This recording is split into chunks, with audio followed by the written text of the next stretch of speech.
Hello patrons, this video is about warming up and exercises to get warmed up, to get your playing going. So these are some of the exercises that I use every time I play, and some of the warm-ups that I do. So I want to show you some of them. And the big thing to think about when you're warming up is that you should really have a routine, like a routine that you do every time you warm up, because that puts your body in a certain place, a certain state that you can be familiar with. And over time, if you do it consistently, it can really make your playing consistent also. So I feel like the routine that I use has really helped me over the years. So I want to show you a couple of the exercises I use, starting with the first one. If you think about the hand and exercises, those are great. This one's similar to that, so let me show it to you. So starting on the B flat, then I'm going to go up a half step, and then 3 half steps, and then D flat, down a half step. So basically it's then up 3 half steps to the D. So it's those 4 notes, and then what I'll do is I'll use those 4 notes and go up a half step again. So we're starting now on the B. So half step up, 3 half steps. Right, so far we have.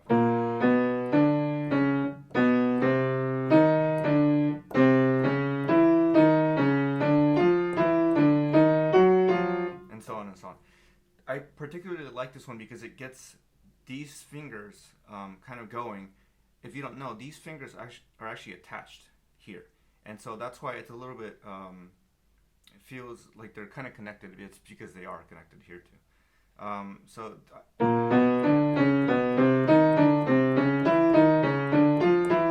So I really like to use that one and then go up the scale and down the scale. So any of those hand-in exercises are really good also. So I highly recommend those hand-in exercises. When you're doing these exercises, really focus on how high you're attacking the note on the piano. Because by giving a high attack from high attack, you're training your muscle to definitely hit that note at 100%, if that makes sense. So when I do these exercises, I'm really coming from high, you know? Trying to be really, really like almost like a typewriter. And when you're doing these exercises, you really want to practice with the metronome. I don't have one right in front of me, but usually I do. But I'm recording with the phone right now. So that's one of them. Okay, so the next one has to do with my left hand, octaves. And what I want to do is try to work on this muscle here, this muscle here. So what I like to do is take an octave and then play the octave again, but with this raised, with the octave raised, and then even one more. Now if you have smaller hands and can only do the first one, that's fine too. So what I might do is something like this, and then take the exercise up a half step.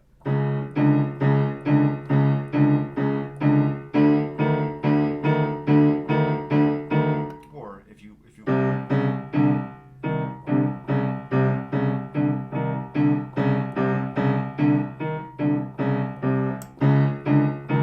I can't reach that one, but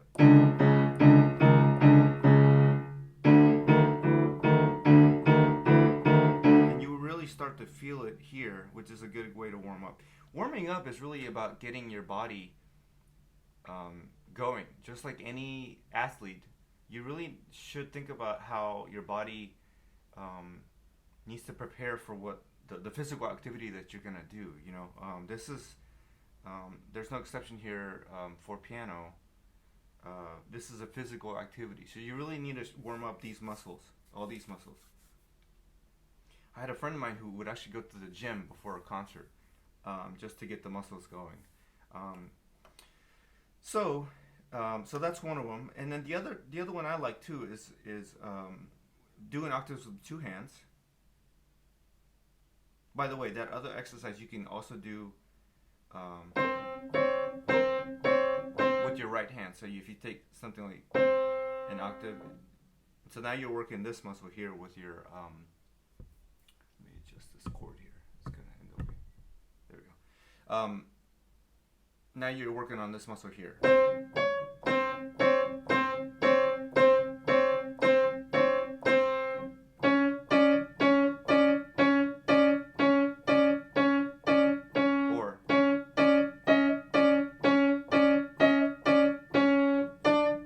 So on and so on. And it's not about speed when it comes to these octaves.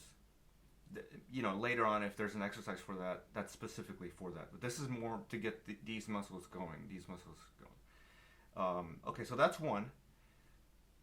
So also with that one, sorry, you could do them with two hands.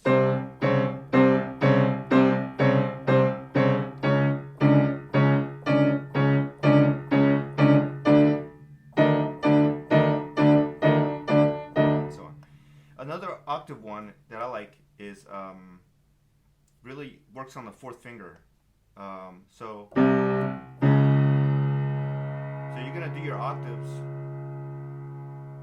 You're gonna play basically a chromatic scale. But when you're playing the black keys, you're gonna use a fourth finger.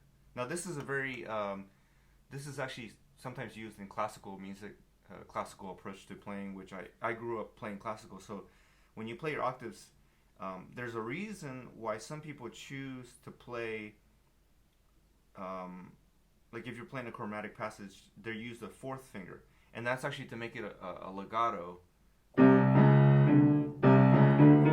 You know, if you're playing a chromatic passage and the music calls for it to be legato, a lot of people play it with the fourth finger. But for this, I just want to get the fourth finger going. So basically, anytime you have the black keys, you're playing the black keys, use the fourth finger at the bottom here.